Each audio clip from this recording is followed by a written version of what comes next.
Here is my story on how I broke my jaw. I woke up to a broken jaw on May 18th after a night out drinking with a male coworker. Open gash on my chin so deep that you could see my bone. My jaw was broken this way and completely detached right here. My teeth had almost completely bitten through my lip, my bottom ones biting through the inside. I have a huge amount of scar tissue right here. There's stitches all in here, all down here, and then my front top teeth bit through. I don't know if you can see the scar tissue. My front tooth completely came out, root and all, and then I chipped my other front tooth, and there is a molar that is chipped on the inside. That was all of my injuries though. I didn't break any other bones, didn't crack my fingers, I had nails on, didn't lose a nail, just a lot of bruising. On Saturday night, May 17th, me and my coworker decided to go out for drinks after work. Yes, he was a male. Yes, it was our first time hanging out. Yes, that was my first mistake. We decided to go to a bar that my friend was working at. When we arrived to the bar, it was completely empty. There was no one there and my friend was leaving. So the three of us left together in one car to go to a new club.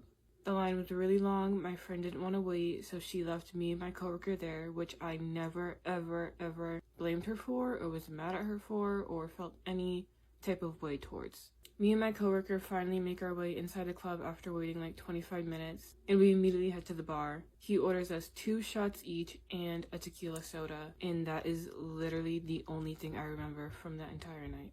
I will say that we were drinking in the car before we got to the bar, so I did not get there stone cold sober. I have never in my life ever blacked out before. I always know my limits when I'm drinking, and I don't do any sort of drugs or anything else like that. I'm literally 90% of the time a sober sister. So this was so unlike me.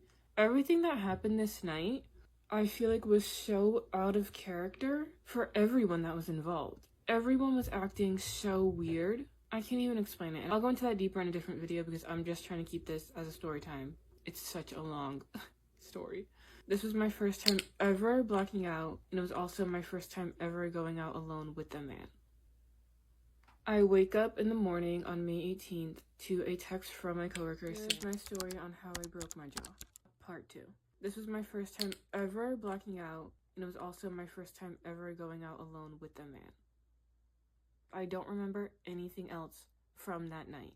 I wake up in the morning on May 18th to a text from my coworker saying that I had taken a fall down the stairs and I peed myself, and he did his best to clean me up. He got me in bed and to call him in the morning. I was not in any pain when I woke up. There was nothing that immediately flagged me that oh my god, I'm in pain, I'm in danger, something happened. I literally read the text, I responded, LMAO, I'm so sorry. Because I was so embarrassed that I, 1, got too drunk, 2, fell, 3, peed myself. After I sent that text, I went back to sleep. I finally get up around 8 a.m. on May 18th, Sunday morning, and I make my way to the bathrooms and brush my teeth like I do every single morning. When I looked in the mirror, this is what I saw looking back at me. I didn't even know, I don't even remember my first initial thought. I don't think, I don't process things very well. So guess what the first thing I did was? I proceeded to brush my teeth. Literally jaw hanging off, and I'm like, oh yeah, let me just... I'm texting my best friend, and I'm like, I'm so calm about the entire thing, which is bizarre. And I'm like, oh my god, my teeth are gone. And she's like, what the fuck are you talking about? And I'm just texting her, and I'm like, oh my god, dude, my teeth are literally gone. She's like, send me a picture. I send her a picture. She immediately starts freaking out because she's not one to stay calm. She starts freaking out, as she should, honestly. And I go downstairs, and I finally notice that my room looks like a murder scene. My room literally looks like someone was murdered in it. There was so much blood all over my carpet. My carpet's white. All over my bed. Literally, the whole thing was covered in blood. Smeared on the wall, down the stairs. There was blood on the floor. There was blood everywhere. I wish I took pictures. I didn't take pictures of anything. I was so ill-prepared. I end up texting my coworker, and I'm like, what the fuck happened? I know you said I fell, but what the fuck happened? What happened? He obviously doesn't answer because he's still sleeping. Whatever I was wearing, I woke up in a bathrobe. I woke up with my hair in a bun, all my jewelry was off, my makeup was off, my contacts were out. I don't know if I was so blacked out that I didn't feel the pain of my jaw and I continued to get unready for bed, or if no, because he said that he undressed me. I think the scariest part is not knowing what happened to me when he brought me home. And we have ring camera footage of him getting me in the house, and I am so annihilated, I am so obliterated, I can't even walk. It's insane to see myself like that because I've never been like that. But I had to be somewhat still conscious because I had to tell him where I lived, give him the keys to get in the house. We got back to the house around 2:45. And then he walked back out to his car at 2:53. So 8 minutes after we got in my house, he walked back to his car at 8:53, grabbed something, and then came back in. And he didn't leave again until almost 4 a.m. where he's walking out with his bloody t-shirt. And then he leaves. The scariest part is that he refuses to tell anyone what happened that night. I texted him a million times. He kept saying, I took a fall. I think what baffles me the most is you see I took a fall. I'm completely annihilated. I don't even probably know what's going on. He saw that my tooth was missing. He knows I'm bleeding a lot. His t-shirt was covered in blood if he was trying to clean me up. You left me there. He left me there bleeding in my bed. I woke up to so much blood. I also was drinking, so my blood was thinner. I could have bled out that night. The human decency. You could have just slept on my daybed. I have a second bed in my room. You could have slept and stayed with me for the night. You could have taken me to the hospital. You could have called the ambulance. Or you could have seen if anyone else was home. I live with other people and he knew that. The fact that he just cleaned me up and put me to bed is ridiculous. It's crazy. I could have died. I literally could have died that night and no one would have known what would happen. No one would have known a single thing that would have happened to me. But for the first 2 or 3 days, that didn't click in my head. I didn't view him as a villain. I didn't view anyone as a villain. In my head, I got too drunk. I fell down the stairs. I was embarrassed that I drank too much. I was embarrassed that I fell. I was embarrassed that now my jaw was broken, and I was embarrassed that I pissed myself. And I didn't want to tell anyone. I almost didn't even tell my mother about it. I end up calling my boyfriend, and he picks me up and immediately takes me. Here is my story on how I broke my jaw. Part 3. I literally could have died that night, and no one would have known what would happen. My coworker is being so dodgy with answering questions. I'm asking him what happened after I fell. Did I fall when I first got there? What did I do? Did I know that I fell? Was I acting like I was drugged, or was I just drunk? I told him I was at the hospital. I think I'm gonna get a drug test, whatever. And he's like, yeah, do it. And then he pulls the, well, you did leave me for 15 minutes at the club. And I was like, what do you mean I left you? And he's like, you went and talked to other people, for 20 minutes. I end up calling my boyfriend, and he picks me up and immediately takes me to the hospital. The first hospital we go to completely wastes my time. They did nothing for me. We spent 8 hours there. They did literally nothing. They took pee samples. I don't even think they took blood samples. I think they just gave me an IV. And then they were like, yep, your jaw's broken, but we don't handle that here. And I was like, so what? They didn't even give me medicine. They gave me literally nothing. We ended up going to Boston Hospital. Thankfully, my boyfriend's mother works in hospitals. She was able to get me a private room that same day. Literally, thank you God, because I don't know what I would have done without that. I check in around 7 p.m. and let me just say, I've already used the bathroom at this point. I brushed my teeth. I took a shower before we went to the Boston Hospital. There was so much blood in my hair and just everywhere. They're asking if I want to do a grape kit, and I'm like, no, because in my head, let me say again, for the first 3 days, I did not think anyone was the villain at all. In my head, I also thought that nothing like that would ever happen to me. It's never even crossed my mind that I could be in danger like that. I don't ever think about myself like that at all in those situations. So at first I said no. Mind you, I already showered, already used the bathroom, already brushed my teeth, and I was also just in so much pain. I just really didn't feel like doing a kit, and I also genuinely didn't think that anything would ever happen or that he would have done anything to me to begin with. My boyfriend and everyone asked the hospital a million times to please take blood samples and test me to see if I've been drugged. They took literally 12 blood samples. This was my arm from how many blood samples they took from me. And we made it very, very, very clear, please please drug test me. We get the test results back from the hospital, and those mother effers didn't even test me for drugs. They tested me for alcohol, which, like, and then they tested me for some sort of psychosis medicine. They didn't test for a Xanax, they didn't test for a roofie, they didn't test for a Molly, they didn't test for anything that we specifically asked for. Like, what did you do with my 12 samples of blood? What do you mean you didn't freaking test me when I'm sitting here debating a grape kit? I'm telling you I don't remember my night. I'm coming in with a broken jaw.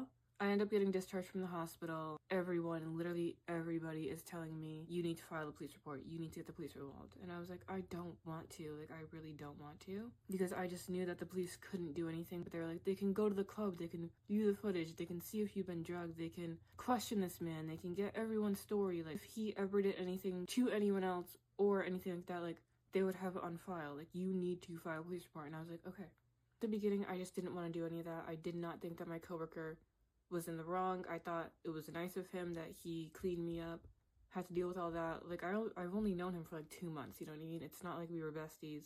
I felt like a burden, you know, that there's nothing worse than like being that drunk friend, and that's what I felt like. I was literally so embarrassed. So about 6 days after the incident, we went and filed a police report. The thing is that I didn't know what I wanted from the police report. I didn't know what I wanted the police to get from me, which is one of the reasons why I didn't want to do the police report. I guess my biggest thing was I really wanted them to check the footage of the club and question my coworker that was involved. That's literally, I think, all I wanted from them. So we open the police report. I tell them everything. I give them all the screenshots that I have. I give them everything. And they're like, okay, like, we're gonna go to the club. We're gonna see if they have the footage. We're gonna do everything that we can to help you. Days go by and I don't hear anything from the police. Here is my story on how I broke my jaw. Days go by and I don't hear anything from the police. Mind you, my coworker texted me again, checking up on me, asking if I was okay. We called the detective days later and we're like, hey, anything? They say they went to the club to get the footage, but they got new security systems on the 21st, so all that footage is gone. I broke my jaw on the 18th. So all that footage is gone. I think clubs don't like sharing footage because it makes them look bad. They don't want to be known as the place where a girl got roofied, taken home and assaulted, and woken up with a broken jaw. You know what I mean? They don't want any smoke. So they got a new system. Could the police have pushed harder? I don't know. Do they actually care? Probably not. My detective was also a fucking man, so they're like, so that's out of the board. Like, a drug test would really help. And we're like, well, we tried to get a drug test. The hospital didn't test us. A hair test, maybe we can go that route, hoping that they would help with the expenses, because it's like $700 for a fucking hair test. We're on our own. We're on our own with that. Hospital won't help. The police won't help. Insurance won't help. No one's gonna help us cover the hair test. So then we're like, well, did you pull my coworker in? Did you get his side of the story? He was like, we reached out to him. He said he was gonna come in. He never did. This was days ago. So that's it. That's it. They didn't keep trying to contact him. They didn't, like, the police don't fucking care. They don't care about anything. They didn't care about answers. They didn't care about me. They didn't try at all. You know what I mean? And this is exactly why I didn't even want to go to the police in the first place. Because I know that they're so fucking useless. They don't do anything, ever. Especially for a woman. And especially for a colored woman. So that really pissed me off. And it was just, like, confusing to me. I was getting really confused with why my coworker wasn't just telling us what happened to me that night. Like, what happened that you cannot tell us? And I remember I was texting him and I was trying to get the story from him. I have a boyfriend, and I didn't know if anything happened between me and my coworker that night. So I was trying to get that out of him. And by doing so, I was kind of setting it up to be like, you know, my boyfriend's really upset with me. Did you tell him what we did that night? My boyfriend knew all this. We were just trying to get my coworker and see if he would admit that something happened. And he said, no, I didn't tell him anything, but do you remember now?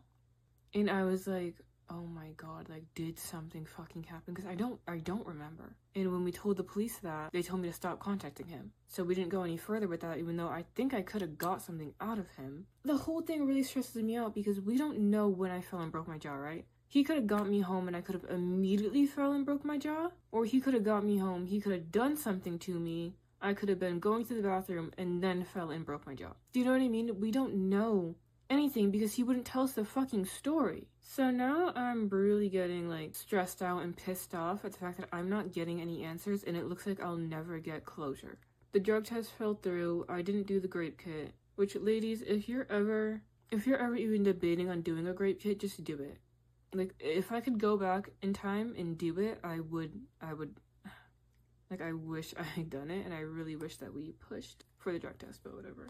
After the detective calls me and tells me that my coworker never showed up for questioning, my coworker then hits me up again to see how I'm doing. And he's like, you know, I know you went to the police. I don't blame you for that. I want you to know that I am going to be going in, giving my statement. I wasn't supposed to be talking to him. In some way, hearing that he was going to finally say his side of the story brought me some sort of peace. And I was like, maybe I'll finally know what happened to me. And he even said, he was like, I hate that you will never get the closure that you need. What do you mean you hate I'll never get it? You can fucking give it to me. Like, you can tell me every single thing that happened that night. Unless you magically don't remember anymore either.